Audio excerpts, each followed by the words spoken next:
Hai pemirsa, apa kabar Anda di hari ini? Senang sekali kami dapat kembali menjumpai Anda dalam Berita Papua.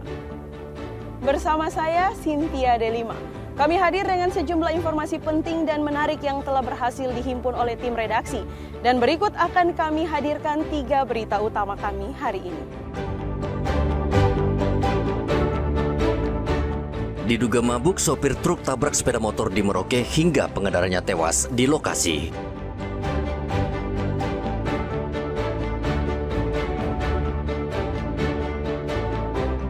Orang tak dikenal nyaris 2 kali mencoba membakar sebuah gereja di Kabupaten Jayapura.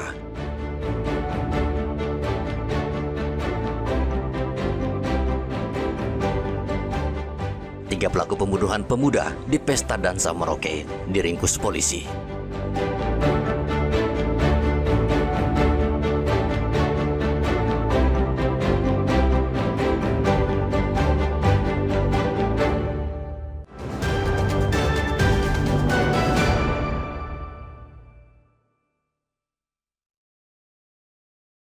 Kecelakaan maut terjadi di kawasan Stadion Katalpal, Merauke, Papua Selatan pada hari Jumat. Sebuah truk menabrak pengendara motor hingga tewas. Di lokasi kejadian, polisi menemukan pengendara motor sudah tidak bernyawa, sementara truk ditemukan terprosok ke dalam parit. Polisi menduga truk tersebut terlebih dahulu menabrak pengendara motor sebelum akhirnya terprosok masuk ke parit. Diduga kecelakaan disebabkan karena sopir truk kemudikan kendaraannya dalam keadaan mabuk. Hingga kini belum diketahui identitas pengemudi truk. Ia diduga melarikan diri karena ketakutan. Petugas langsung mengevakuasi jasad pengendara sepeda motor ke rumah sakit. Kita langsung menuju ke TKP untuk mengambil tindakan pertama. Kita mendapatkan korban yang kita bawa ke rumah sakit.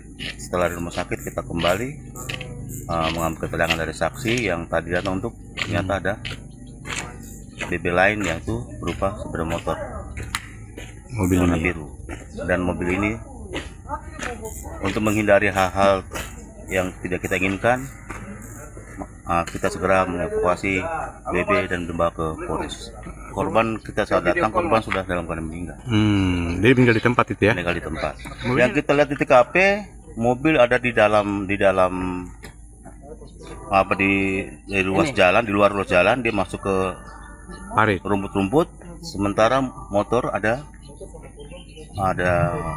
di sebelah sekitar 10 atau 20 meter. Sementara itu, proses penyelidikan lebih lanjut dilakukan oleh Satlantas Polres Merauke untuk memastikan penyebab pasti kecelakaan yang menewaskan seorang pengendara sepeda motor. Muhammad Ridwan dan Riantonai melaporkan dari Merauke, Papua Selatan.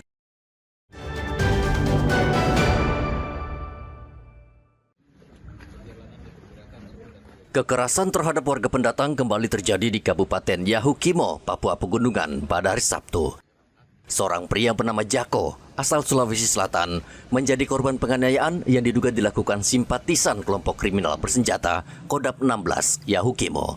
Penganiayaan terjadi di salah satu kios di Jalan Baliem, Distrik DKI. Korban mengalami luka serius akibat sabetan benda tajam. Ia langsung dibawa ke RSUD DKI untuk mendapatkan perawatan. Pelaku yang datang tiba-tiba dan langsung menyerang korban tanpa alasan yang jelas. Ia kemudian melarikan diri. Tak lama setelah kejadian, Satgas Operasi Damai Kartens dan Polres Yahukimo langsung mengamankan lokasi kejadian dan melakukan penyelidikan. Korban saat ini telah dievakuasi ke IGD RSUD DKI untuk mendapatkan penanganan medis lebih lanjut dikarenakan korban mengalami luka serius.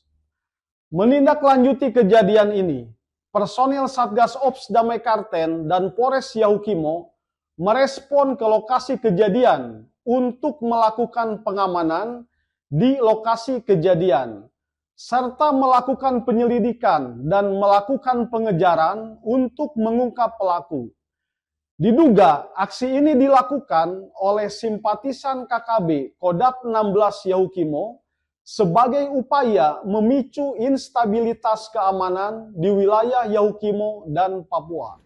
Satgas Operasi Damai Kartens mengimbau masyarakat tetap tenang dan tidak terprovokasi, serta menyerahkan proses hukum sepenuhnya kepada aparat keamanan. KKB kerap menyerang warga sipil dengan tujuan untuk menciptakan keresahan dan ketakutan. Riantonai melaporkan dari Yahukimo, Papua Pegunungan.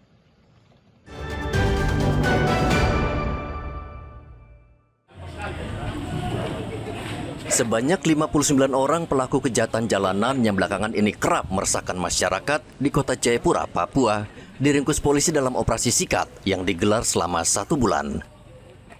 Mereka terlibat berbagai kasus pencurian, khususnya sepeda motor.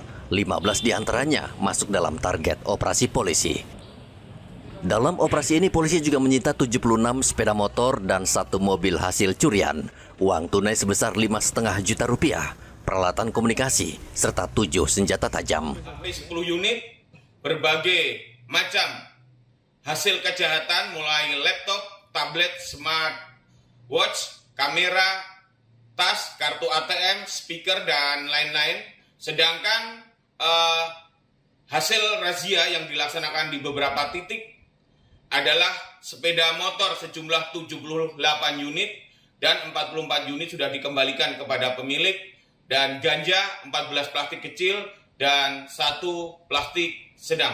Tentunya kita berharap operasi yang dilaksanakan ini dapat mendukung situasi Kamtibmas di wilayah hukum Polda Papua dan jajaran, khususnya menanggapi keresahan warga masyarakat beberapa waktu lalu terkait dengan maraknya berita-berita hoax yang disebarkan di media sosial terkait dengan kejahatan jalanan, khususnya begal. Selain menangkap para penjahat jalanan, polisi juga menyita ganja dalam razia kendaraan bermotor yang berlangsung di sejumlah tempat di kota Jayapura. Melalui operasi sikat Kartens, Polda Papua berharap bisa menciptakan rasa aman dan nyaman bagi masyarakat, sekaligus menekan ruang gerak para pelaku kejahatan di wilayah Papua. Arthur dan Riantonai melaporkan dari kota Jayapura, Papua.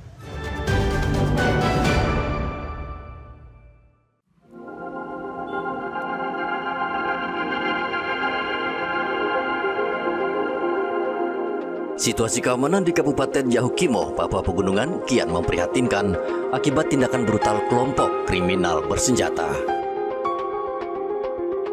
Data Kepolisian Daerah Papua menyebutkan dalam kurun waktu 6 bulan terakhir, KKB dan simpatisannya melancarkan 17 teror yang menyebabkan 34 orang tewas. Kepala Bidang Humas Polda Papua Kombes Cahyo Soekarnito menjelaskan, dari jumlah 34 orang yang tewas, 2 diantaranya aparat keamanan. Jumlah ini belum terhitung korban yang luka-luka. Polisi menghadapi tantangan geografis Yahukimo yang sangat luas dengan ratusan desa yang tersebar di pegunungan. Situasi Kamtibmas di wilayah hukum Polres Yahukimo, Kepolisian Daerah Papua telah melaksanakan analisa dan evaluasi terhadap gangguan keamanan dan ketertiban yang menonjol dan menjadi atensi di Kabupaten Yahukimo selama 6 bulan terakhir, dengan menampilkan data 8 bulan terakhir sejak bulan Maret hingga Oktober, dengan jumlah kejadian 17 kejadian kasus menonjol dengan korban 34 orang meninggal dunia, 2 aparat keamanan dan 32 warga sipil, dan puluhan lainnya menderita luka-luka. Dari 51 distrik atau kecamatan di Yahukimo, hanya 2 wilayah yakni Dekai dan Kurima yang terjangkau transportasi darat. Selain itu, wilayah berpenduduk sekitar 455.000 jiwa ini hanya dilayani 1 Polres dan 2 Polsek, sehingga pengawasan sangat terbatas. Sejauh ini aparat keamanan telah meringkus 10 orang tersangka. Polda Papua memastikan akan terus memperkuat koordinasi dengan pemerintah daerah, TNI, dan tokoh masyarakat untuk menciptakan situasi aman bagi warga di Kabupaten Yahukimo. Arthur dan Riantonai melaporkan dari Yahukimo, Papua Pegunungan.